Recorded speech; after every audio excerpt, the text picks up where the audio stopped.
Alright, what's going on everybody? Welcome back to another video here on the channel, and today we're going to be talking about some new leaks that just surfaced on the Reddit page. These ones are going to go over season 22 and 23, and a lot of people are talking about these leaks being fake, and I think that's just because the season 22 leaks in particular for this pace bin are different from the stuff that we've been hearing from other leaks in the past. But before we get started, this video is sponsored by Random Hamster. You guys thought I forgot, didn't you? Anyways, let's get started. So the leak starts out with season 22, Season of the Truth. The Vanguard's attempts at communicating with Imaru have failed, and Eris has a plan to find his location, and it actually revolves around necromancy. Savathun isn't dead, she's just in a comatose state, which means that her mind and memories are still intact. Eris, however, wants to reverse engineer the Crown of Sorrow to look into Savathun's mind. The story missions are called Echoes, and they take place in the mindscape of Savathun. We are able to commune with both Imaru and Savathun inside of these missions. We tell them of the witness's plan and that we stand helpless at the brink of the end of the universe. These versions, I'm guessing the ones that we're talking to in the missions, are versions of Savathun and Imaru from the past, and the final mission takes place on Twilight Gap and actually retells the events. And apparently a lot of people had a problem with this part as well. This is also a way of introducing Nezarec to those who haven't completed the Root of Nightmares or haven't even played the Root of Nightmares. My only guess is that this would be in the story because Nezarec was killed by Savathun. However, I think that was before the collapse or during the collapse, so I don't know. It's still confusing to me why Nezarec would even be in this part of the season or in this season at all. And apparently this also says that he's going to be a part of the Final Shape campaign, which I don't like. Why? I don't know.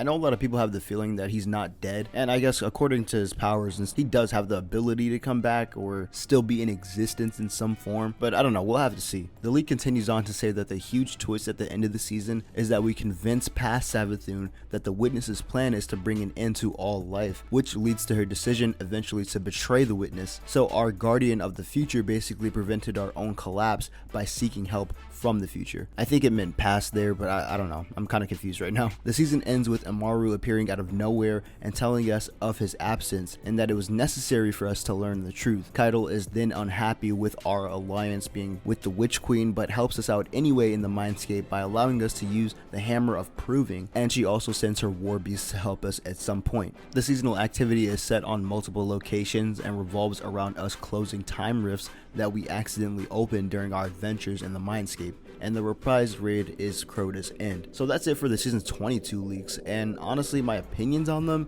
they're a little bit different obviously than what we've been getting before. However, I do kind of like them. And honestly, I'm thinking that Season of the Truth kind of matches more with what we're trying to do. However, Season of the Witch, like the name originally was in the other leaks, does sound pretty good as well. And I guess another question that I have is, how are we changing the future in real life through Savathun's memories? Anyways, let's go on to season 23 leaks. Savathun and Marasov will be using both the darkness and light powers to conduct a ritual in the Dreaming City to allow us to enter the portal. This is already different than the season 23 leaks that we've been getting, because originally it was supposed to be some Vex structure that allows us to enter through the portal, and then Savathun would use that in combination with her powers. However, the ritual will be harnessing the energy from the veil and our ghost to turn us completely paracausal. Now, to me, that one doesn't make sense because I don't understand how we aren't already paracausal and entirely. Like, it doesn't make any sense. I guess, I don't know, if I try to think about it, right, maybe it's because our bodies aren't paracausal or aren't from the Traveler. Like, we wield the light, which is paracausal, but our bodies aren't light, I guess.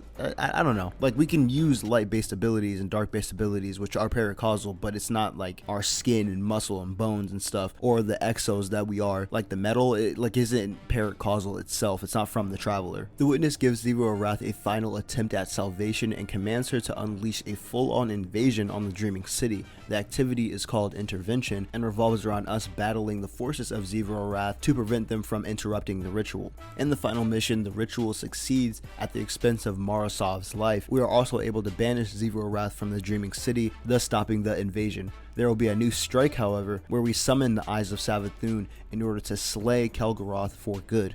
The strike is set in the Dreaming City, and the Cathedral of Scars as well as the Citadel will be returning alongside it. There's going to be a new dungeon focused around the Crow and his secret hunt, and this takes place after him disappearing right after Amanda Holliday's death, which he swore revenge for. We eventually find Aldrin Solve frozen in stasis after Petra Vince sends us on missions to go retrieve the Crow. We then find ourselves facing Scorn and fallen bosses, and eventually we see Aldrin Solve frozen in stasis, and I'm guessing after we break him out, the Crow shows sorrow for both Marasov and Amanda Holliday, but then is down a darker path, which will be explored later on. Now look, I'm not going to say that this doesn't make sense. It kind of does. Everything is pretty coherent to me, or at least for season 23. However, a lot of people had a problem with this one because they said it was Season of the Lost all over again. If you guys remember that, there was a ritual to break Savathun out and free her from her worm, and we battled Kelgaroth, I believe, at the end of the season. So it does kind of have similarities, definitely, but I do think that the Crow related dungeon,